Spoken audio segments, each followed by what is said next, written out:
We are, I think, having a little bit of a revival without a doubt, but I don't think we're where we were at years ago because the world has changed. I don't know that a lot of people see the value that maybe our parents and grandparents saw in church attendance on a regular basis. So a lot of churches have changed, whether it's the music or the format or the style of preaching, even the time slot. My thought always is I'm going to put a lot of prayer time into this, and I'm going to try to convince through the message, through God's word, through my example and others' example, the value of worship time together. You know, the two great commandments, love God and love others. Well, it's hard to love others if you're on the couch at home.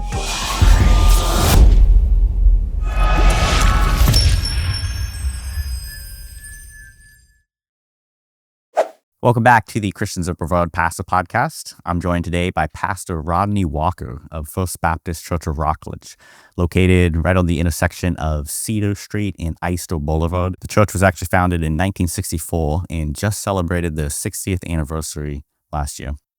Pastor Rodney, how are you doing this morning? I'm doing great, sir. It's good to be here. So I understand, I think you just visited the Florida Baptist Convention. You sort of have a new role there, and that just happened this week. Was that right? Right. It's something brand new. I was actually nominated for a position.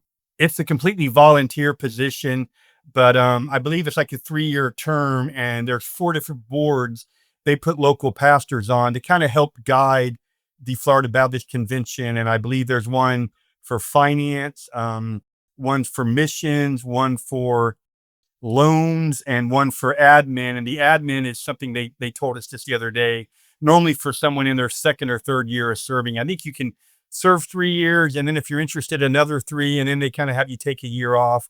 But I actually found out that Scott Wilson from First Baptist Church of Melbourne's been on it, I believe, the last 6 years. And it was a pastor from First Baptist Church of Port St. John who approached me and asked me if I'd be interested.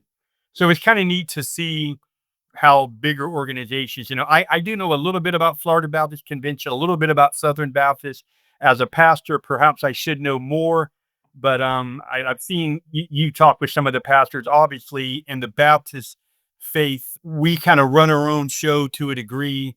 We don't have any kind of hierarchy where they move us around or transfer us or anything like that. So, but it's always neat to see how our money is spent, where it goes. And they do a lot of great things with the Florida Baptist. The same with the Brevard Baptist Association. It's a great group of people that kind of serve the whole county. Yeah. I have some questions about some of those associations and, what they might do to provide, help with missions and how they impact our local community. But maybe we just take a step back, and I usually like to sort of introduce the church. And, I did briefly give a little bit of the history. I know you celebrated your 60th anniversary, but maybe you could just step back a little bit for us and, tell us a little bit about, as you know it, as much as you know, the origins of the church and the legacy over the past 61 years now. Yeah. And it's actually, I don't know if I told you wrong, but it was actually 1962. And it was the 2nd of July, 1962. So we just hit our 63rd anniversary this past July. But it was, if I understand correctly, I was actually born in 1964. So it was 2 years before I was born. But it was an offshoot, I believe, of First Baptist Church of Cocoa. And I know you've had Dean Williamson, and he always likes to joke, and he's not joking, he's serious. They have on their staff, they have a church historian. They're a 100-year-old church, but I believe at some point in time, because of the growth of Rockledge, there was a group of believers who said, we'd like to have our own church. And the whole reason our address, if you look up First Baptist Church of Rockledge, the address is 1810 Cedar Street, because Eyster wasn't even built in 1962. I remember when Eyster opened up, and I think it was in the 80s. I think I was in my 20s. And I was driving somewhere, and I'm like, oh, there's a road I can go down, between Fisk and US 1. But they had a really big opening. I want to say as many as about 300 people their first couple weeks. And like any church, it's had peaks and valleys. I think I shared with you that I got there August of 2020. And it was, we're about 5 months into COVID. And I kind of joke with people and say, I got there in 2020 and there were about 20 people, but there were probably 25 to 30, and everybody's wearing a mask. And it's my first church. I kind of share with you that I had not plan to be a pastor, but God certainly set things up. I did go to seminary for 7 years between 2007 or 2006 and 2013 and graduated. But I really never pursued a pastorate or a church. But what a blessing this has been. And, throughout the peaks and valleys of First Baptist Church of Rockledge, it's always been open. It's always made an impact in its community, and sometimes in great ways with a lot of people, sometimes in limited ways when, things like attendance or obviously COVID, change a lot of churches in different ways. I read a review that somebody had left, funny enough, about a year ago, and I just visited this past month, so it was sort of coinciding there. But it's pretty detailed, and he provided a lot of, I don't know if you've seen that I review, a lot have. of positive feedback about the Yeah. church. Yeah. And he described it as sort of a traditional church. You sing traditional hymns. How would you sort of describe the culture of First Baptist of Rockledge, maybe compared to, other Baptist churches? I know there's a fair amount of diversity in, Baptist practice. So how would you explain it personally? It's definitely a traditional church.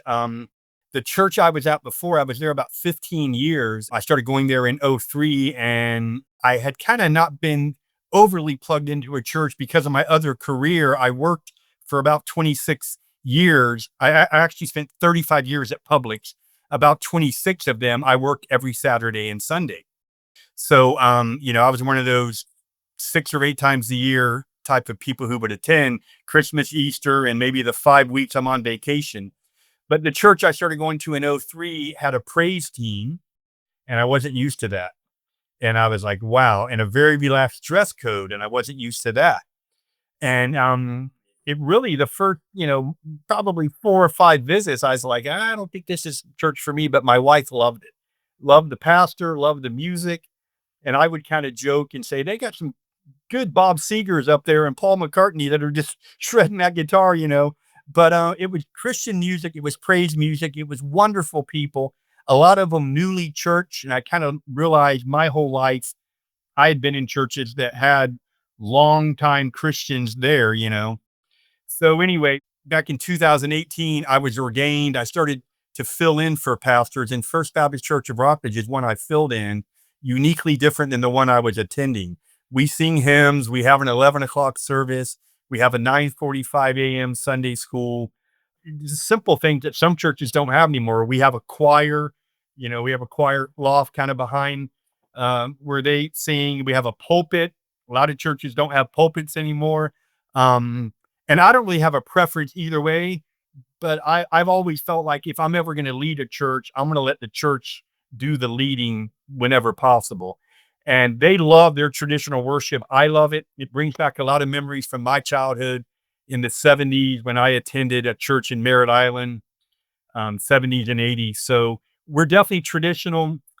And nowadays, that's almost a neat thing to be because you don't have all those many options as you used to. Yeah, I think the Sunday I visited, your choir director, your music director was out that Sunday, so I think I missed the full presentation. But reading from that review, yeah, it sounds like you do have a full choir, and Right. yeah, We are up okay. to now on a slim week, 8 or 10, on a good week, 12, 14, 16. I'm kind of giving them a hard time. And a lot of people are like, no, I don't want to be at that kind of church, which kind of makes me laugh. But we've got choir robes. So I'm kind of beating them up going, why don't you guys wear the choir robes every now and then? They're like, well, they're really hot. So I've kind of joked with them and said, well, we got some cool weather coming. And we're really have been blessed. I've been there 5.5 years, and the last 3.5, even the first two, we were overly blessed, but we've had growth. And I think you've even talked a little bit that, there seems to be a little bit of a revival. And then we benefit in the state of Florida and even in Brevard County with the population boom a little bit. But anyway, with a little bit of growth in people, we got a few dollars here or there. So I'm like, you know what? We can get some lightweight robes and stuff. But we've got a great choir. We have a great music pastor, and we're interviewing next week an associate music pastor who's been serving, and he's a young man of 20, he's 25 years old, and he's been a big blessing, and he's got some neat ideas. So there's a lot of neat things going on there. Yeah, very cool. Yeah, I actually sang in the choir for a Methodist church for about 6 months. Long Really? story. Yeah, I was living out in Louisiana for a little bit, and that was kind of a fun experience. It was kind of a very traditional Methodist church, Yeah. and they pulled me into the choir. I'm not much of a singer. I do play piano. Never been much of a singer, but when you're joining your voices with everybody else, it doesn't matter Amen. so much. But yeah, Amen. we Yeah. wore the robes, and yeah, it was a good experience. I Yep. appreciated that. Yep. So you did speak a little bit about some of your, previous background working in Publix. I mean, that sells you right there as a Florida boy. Right. But I can't remember if when we spoke, if you said you were born and raised in Brevard or you were born in Florida and then moved, but you've been in Brevard a long time. Tell us a little bit about your background and what brought you to finally get ordained. I was actually born in 1964 in Cape Canaveral Hospital, which is fixing to move to Merritt Island. And born and raised in Merritt Island, lived there for 22 years, lived in one apartment for 1 year in Cocoa, another apartment for 2 years. And I've been in my home now almost 36 years. I started in 1980 at Publix at 16 years old. There's a little building behind the mall in Merritt Island, which is now a U-Haul place. I started there and I spent 35 years from age 16 to age 51 with Publix. Um, an amazing company, an amazing retirement. So in my mid to late 40s, I started looking at retirement and I'm like, I can, leave and do whatever I want to do. But at age 43, a friend of mine told me that they were offering seminary extension classes at First Baptist Church of Merritt Island. I did not attend there. Um, and he said it's coming from the New Orleans Baptist Theological Seminary. And when I checked into it, him and I checked into it, you only had to go to class 1 day a week for 2 hours. You had to do this 24 weeks a year, and then there was a whole lot of projects and different tests that you had to take and a whole lot of reading you had to do. So I did the first year and he did it as well. And he's like, "Dan, this is insane. I can't handle it." And we were both working about 60 hours a week at Publix and doing this. Um, so he backed out and I told my wife and I've told plenty of others, I've never audibly heard God's voice. I have a good pastor friend who says he thinks God gives us impressions, and obviously the Holy Spirit works and puts things on our heart. And when my buddy left, I was a little disillusioned. And after the first year, the pastor at First Baptist Church of Merritt Island left. He wasn't our professor. They brought in different professors, and we dropped down to about 10 people. And I felt like, the writing was on the wall. I need to just say, hey, it was a neat experience. I'm going to step out. But I remember driving, I did it 24 weeks a year and I'd be exhausted a lot of the time after a 10 or 12-hour day at Publix, getting up at 3 or 4 in the morning, driving at 6:30 at night to go to a class from 7 to 9 p.m. But I always kind of felt like God was saying, keep going. And I have a hard time quitting things when I start. And I just said, I'm going to keep going. So I went for right at 7 years. There's two types of programs. I don't even know if it's like a 2-year degree. One is pastoral ministry. The other is biblical teaching. Graduated from that in 2013. Everybody's like, are you going to go be a pastor? And I'm like, absolutely not.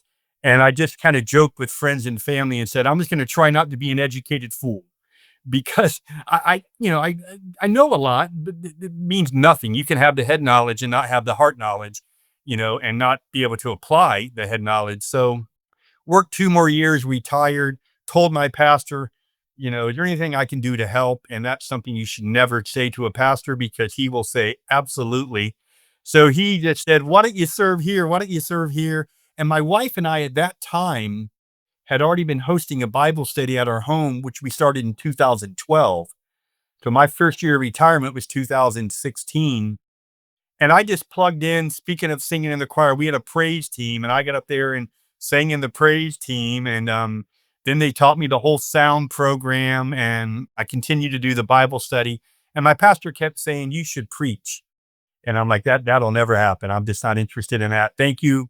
And I really had no interest. And I don't even think I've shared this with you, but I actually stutter, and it's gotten so much better in the last, 20 years. But I mean, all through school and into my mid to 20s to mid 30s, I even as an adult, I went to speech therapy trying to overcome, and it was almost a paralyzing stutter at times, but it just kind of slowly went away. Some of the stuff I learned in my 30s about it, I was able to apply.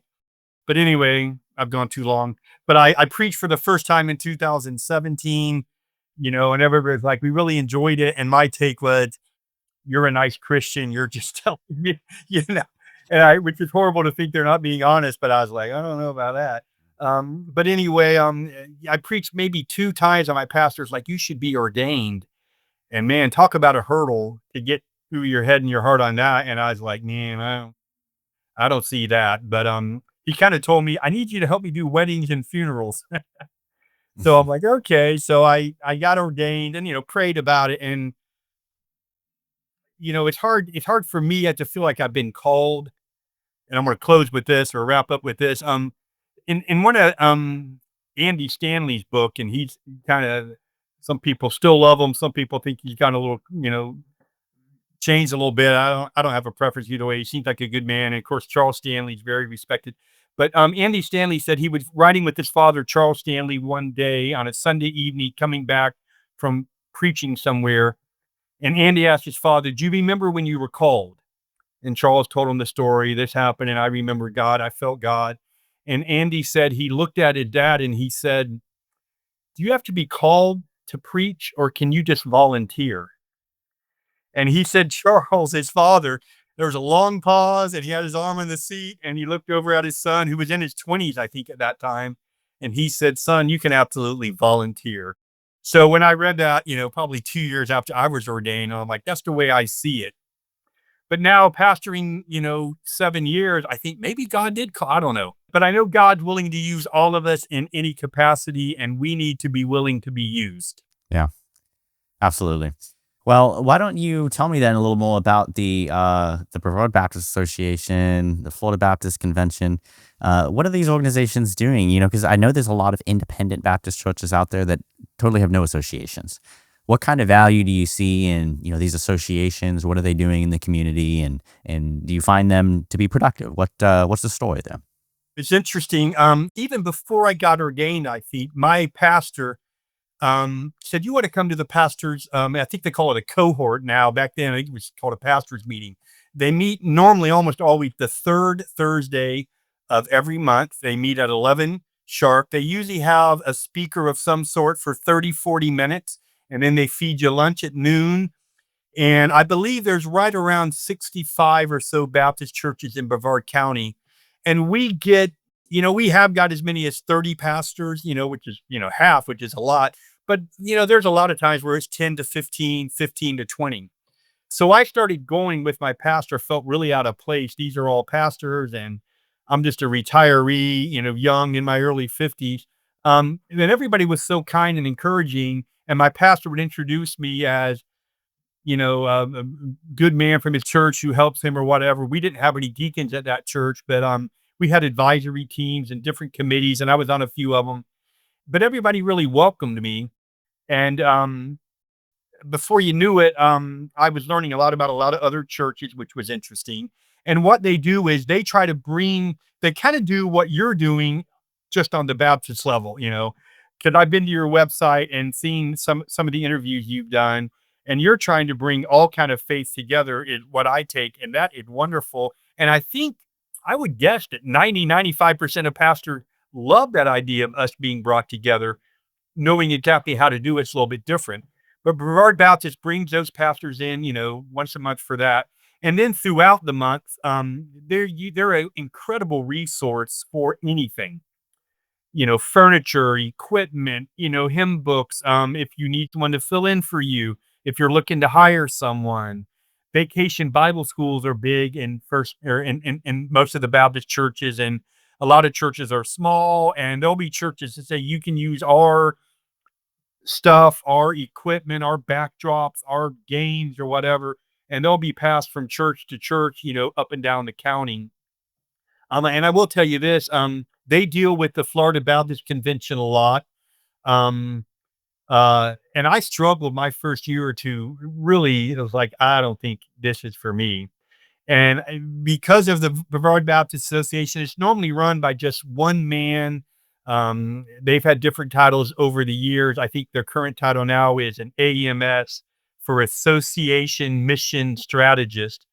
And they have a secretary who, like most places, she runs the show. But they're a great resource for anything you're not sure how to handle, anything that you need help with resources. They provide a lot of support and encouragement to pastors. They visit churches. They kind of do what you do, once again, on the Baptist level. They were really heavily involved for years with the port ministry. And I think maybe I've seen where you've talked about the port ministry as an amazing thing, which I believe started, I could be wrong here, but I believe it started through the Brevard Baptist, where they were one of the first supporters of the port ministry. So it's just a great organization where pastors can get together and, almost like I said, what you do, getting people to say, "Hey, Bill, this is Bob. Hey, Bob, this is Joe," you know? But now, as a Southern Baptist church, then you're not necessarily required to connect with the Brevard Baptist. Is okay, but you're still going to be under the Florida Baptist Convention, then, right? We are. Okay. Uh, and once again, being only a 5.5 year pastor and all my knowledge and history with Publix, um, and I'm sure you know this, but I think most pastors feel this way. I don't get overly involved in the financial part of the church. Of course, no pastor, myself included, I believe, ever knows what people give and things like that. But I do know what our budget is. I do know what kind of offering we have every week. We're kind of one of the old fashioned churches that put the offering in the Uh, bulletin. And I've got some pastor who say, "Don't do that." And I'm like, it's been that way since I've been there, and it's never caused a problem. But I do know, being a part of Florida Baptist Convention, they help you with your, and I always say this wrong, is it 501(c), where you can be a nonprofit? 501(c)(3), I think. C3, yeah. And there's no requirement financially that I'm aware of. I think it may be, I've heard people say, you only have to give $1 a week, or I'm like, well, who would do that? But any church, I feel, and I'm sure you feel the same way, if we're asking our church family to support the church financially in whatever capacity they can, I know there are great things done with Florida Baptist Convention, and I'll share one in just a second. So supporting them financially is just a no brainer to me. Um, and we also support the Brevard Baptist. And once again, if you get 65 churches, and you can do the math, if they give whatever amount, it'll pay for a building, 2 employees, and some extra money to help other churches with resources. But I'll tell you this, at one point in time at my last church, my pastor was thinking about planning a second campus kind of, and they asked me if I was interested. And once again, I was overwhelmed thinking, "Are you crazy? I can't plan a church." But they took me to like a 3-day seminar put on by Florida Baptist Convention. So I met quite a few people, through that, and there's wonderful people. And they were like, "What's God doing in your life, and what's God's plan for you?" And I'm like, "I have no idea. I thought I was done working, but I do want to serve."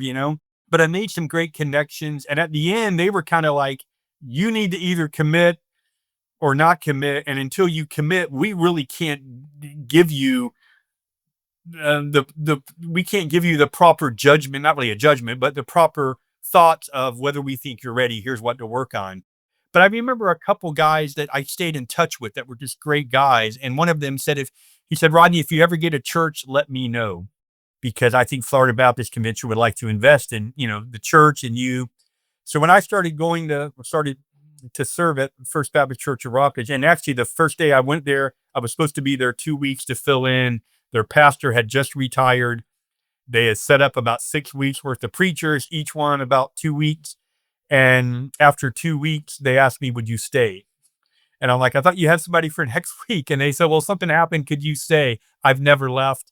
In October of that year, they said, "Would you consider staying?" It was a really hard decision for me, for the wife, but we just felt like, God's calling us. And I just felt like, what a great privilege and opportunity. I do want to pursue this. So the buildings were not in the best of shape, and they had some lean years. So January of 2021, it was kind of a done deal. They had to do a few things. They actually voted me in that following April, about 7 months after I'd been there. I got a hold of one of my buddies from Florida Baptist Convention and said, "Hey, by the way, it looks like I'm here for the last 4 months. I'm the interim pastor, and I believe I'm going to be voted in. And they wrote us a very generous check and said, this is, and we told them we got major issues with air conditioning and whatever. And they said, here's some money for that. And it was called a church revitalization program that Baptist churches, you filled out a real simple application, kind of gave them a few of your specifics. You didn't have to turn in receipts. You didn't have to, and obviously they trust the churches. So those are the kind of things they do. And there's many other things, mission trips. They will support churches who are changing pastors. There's all kind of things they do. It's almost hard to explain all they do. I want to talk a little bit about maybe some of the future of the church. And from what I've seen, it looks like online, looks like you guys might be looking to invest a little bit in maybe some facade renovations. I think I read something about maybe adding a steeple to the church. Is that still in the plans? What's going on there? Yes, our church, it looks a little bit different than the average church. And once you get inside, and you've been inside, it's gorgeous, it's traditional, and it's like the older churches. The outside looks like it's not a church. It looks like a government building or a school. Um, and it was built in two different stages. And I don't know if a steeple was ever there, but like I said, those first 2 years I was there was kind of lean, and we were just trying to keep the AC up and running all the time. And we had some small issues with the roof. The parking lot was really rough. That was like my first project, thinking, we got to try to get that parking lot because we need people with only four-wheel drive who can attend here, and we all laughed about it. And times were so tough, we raised money, and I was shocked that we could raise it quickly enough, but we knew we couldn't pay for a whole parking lot. So we only paid 2/3 of it, the first 2/3, and the rest we left, and people gave us a hard time. But one thing before I tell you some of the things we're doing with the community, um, we had an old sign that you would put the letters up, and I tried to change it out every 2 weeks. And for the first year, I would go there and I'd get a ladder, and it's a little bit, it's about 6 or so feet across. So I'd get a ladder and do one side of it, move the ladder over, do the other side, and then have to go around because it was a two-sided sign. And we ran out of some letters I needed. I went to this sign company lady, and she told me, I've been driving by your church. I'm seeing a lot more activity there. And I'm like, well, thanks. And there were some things we were wanting to do. And she said, have you contacted the city of Rockledge? They have a facade grant type of program. And I knew nothing about grants or any of that stuff. So I went to City Hall and said, I'm the pastor of First Baptist Church. And they were so wonderful. And I've been able now, maybe I think at least twice, to go speak to like city councilmen and kind of just tell them what we're doing in the community. And it's really a neat thing to, see government kind of, because that's not always the case. And it's one of those deals, you can get so much, you have to spend it first, turn in your receipts, prove that you've paid all your contractors. And I think it's part of the CRAs that are kind of part of the county government and the state government. But it's neat to see cities, government, state support the faith community. And then to segue into the next thing, if you're interested, what we're doing in the community, we're kind of an older congregation. When I first got there, I heard the former pastor who I was friends with before he retired. He would always describe his church as a senior adult church. And when I got there, I'm like, yeah, it's a senior adult church.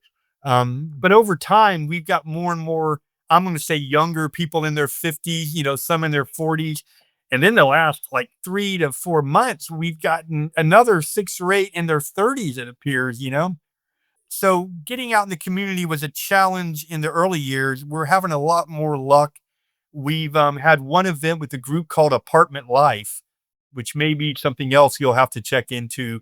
That's a really neat ministry. And we've got 2 apartment complexes, pretty much condo type complexes across the street. And we had a fall festival that they helped us support. We had a pumpkin patch through a school that's trying to launch in our building. So we're still kind of learning how to fully get engaged with the community. But having a fuller parking lot on Sundays helps the community see. And then I'm always going, so where do you live? What do you do? And then I try to plug in with some of the locals. Yeah, I think I did read about. So I know the sort of retirement complexes across the street. Is that right? Right. Okay. I mean, I think Pineapple Gardens was one that maybe you guys had done some support work with, and Yep. yeah. And you said there's a school that's wanting to move into. What's the story there? Right. We have a couple who approached us. They actually called me Easter Sunday of 2024. And they're both public school teachers for 20 years. They're in their mid to late 40s, but for 20 years, 10 years in Michigan and 10 years here in Florida, in Brevard County.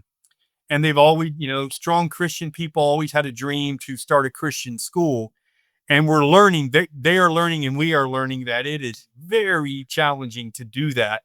But our part in it as a church, we have quite a bit of rooms upstairs. I mean, I would say it's 1,500 to 2,500 square feet, maybe a little bit more, broken up into 6 or 8 different rooms. We have a rec room that's got like ping pong tables and pool tables and things like that. They've kind of rearranged some of it, but it had kind of, not been used for years and had some issues.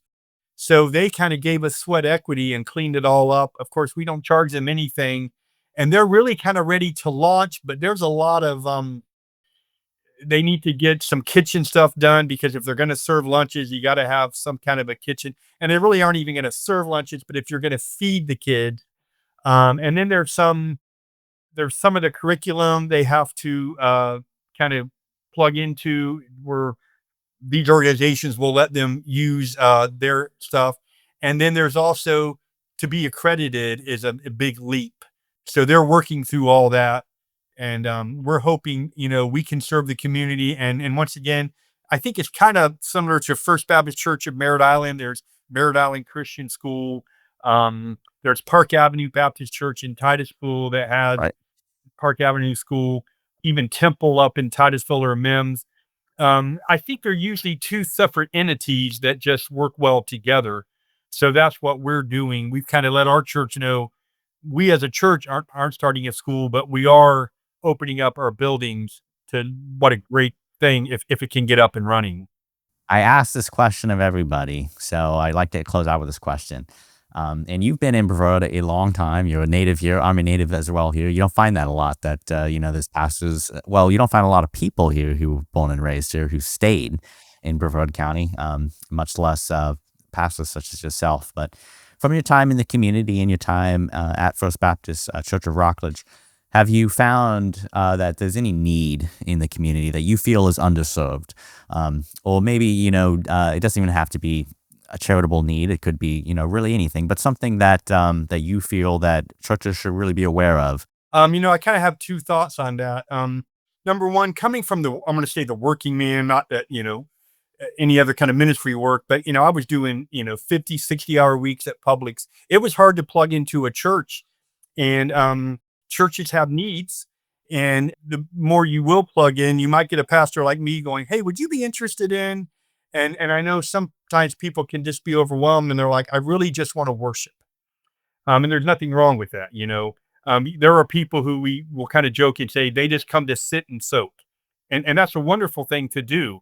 So the one thing I've always tried to be understanding of is the working families. We want you to be involved in every event we do. And if you want to help serve or just participate, but I'm always kind of hesitant to overload anybody, especially in the beginning. The first 6 months or a year, I don't want them at every social event we have. And then they're like, "You guys are just," and it's hard for sometimes people to say no. So I try to always give a good balance. And even with some of my leaders, I'm like, if we find out some guy's a great electrician or they're great at, hospitality, I'm like, they don't need to be running our dinners or whatever.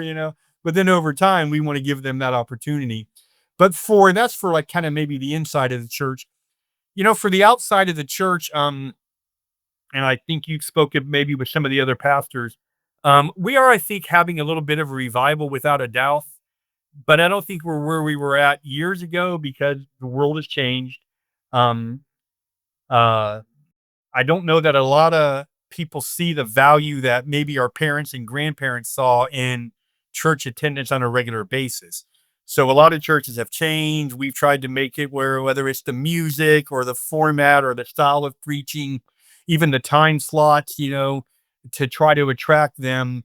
And I'm fine with all that. um, my thought always is I'm going to put a lot of prayer time into this, and I'm going to try to convince through the message, through God's word, through my example and others' example, the value of worship time together. Even simple things like nowadays, hardly anybody brings a Bible into a church. And a lot of people read their Bible on their phones and tablets. And I do the same thing. I love that. Um, a lot of people don't attend, we know, and they'll do church at home. I've got friends who say, I do Charles Stanley on the couch. And I'm like, not what God really wants for us. It's just not. And I love that they're doing Charles Stanley on the couch, but I always joke and say, if you're doing church and you haven't brushed your teeth, it may not be God's best plan for you, you know. But I think if we can just, as a church and as a society and as Christians, let them see the value of corporate worship, as us as a family getting together, whether it's an hour, whether it's other events. And certainly with families, you know, we struggle with our kids and grandkids with screen time and you know, all those things. And if you can get mom and dad to kind of recognize that value, and then maybe we can get the next generation a little bit different than the last two or three that maybe have drifted away. And once again, maybe they're as strongly led by Christ in their lives, but certainly they don't seem to value the church as much as it used to be valued. So my goal is to let them know how wonderful Jesus is, how wonderful church is, how wonderful a church family is. You know, the two great commandments: love God and love others. Well, that's why we need to be together. It's hard to love others if you're on the couch at home, you know. Yeah, I mean, and just to echo what you said, I think they've even changed like the statistics now. They consider a regular attendee of church maybe somebody who attends, I think, twice a month or something is Yeah, kind of the yeah, latest figure, which is, yeah, which was unheard of, just a few decades ago. right. Thank you so much for the conversation, but it's time to close it out. So why don't you just let people know if they're interested, maybe they're in the Rockledge area, they've been looking for a church, maybe they've been doing church at home on the couch and they would like to get involved with a congregation that they can, put their worship into. So how can they get in contact with you guys? How can they find you guys? What time is your services? We meet every Sunday. We have a 9:45 a.m. Sunday school. We have a men's and women's Sunday school. We have a very vibrant, very full. We get about 20 or so every week in the women's Sunday school. The men, like most churches, you know, we get 6 or 8 at times, but they're wonderful men. And then we have our preaching service at 11 a.m. We have a really enjoyable, interactive Wednesday night service at 6 p.m. where we go through books of the Bible verse by verse. And we normally do, 8 or 10 verses at a time. And we pass out readings to anyone who's willing. We have about 30 or so who attend that. And it's a great way for a pastor or anyone to study and learn about God's word through the eyes and the brains and the hearts of a lot of others. It's really one of my favorite services because I'm not talking nearly as much. I love to get the input from them. And you can go, and I should know our website. I'm not a tech guy at all. I believe it's fbcrockledge.org, but I could be wrong. But we are at 1810 Cedar Street. You can find us online. And I'll tell you this, and I've been told, I can say dozens and dozens of times in 5.5 years, what a great, warm, friendly group of people we have. And I'll tell you, if you want to look at the health of the church, it's not the dollars in the offering plate. It's not the people in, well, we're getting 200, we're a healthy church. It has nothing to do with any of that. It's the hearts of the people. And I really feel like this group of believers is so loving and caring and welcoming. And they just have a different way, I think, than maybe some other churches. No better, anything like that. But they have a warmth about them that I think you feel when you come into the doors. So I would encourage anyone to join us who felt led to. And if I could just pray with you before I go Oh, and pray yes, for our please. You did county and ask that pray for before. our society. Please close us out in prayer. That'd be great. Yeah, and I'm going to share one other thing. I believe it was with the Grove Church in Mims. They had not Mims, but in Titusville.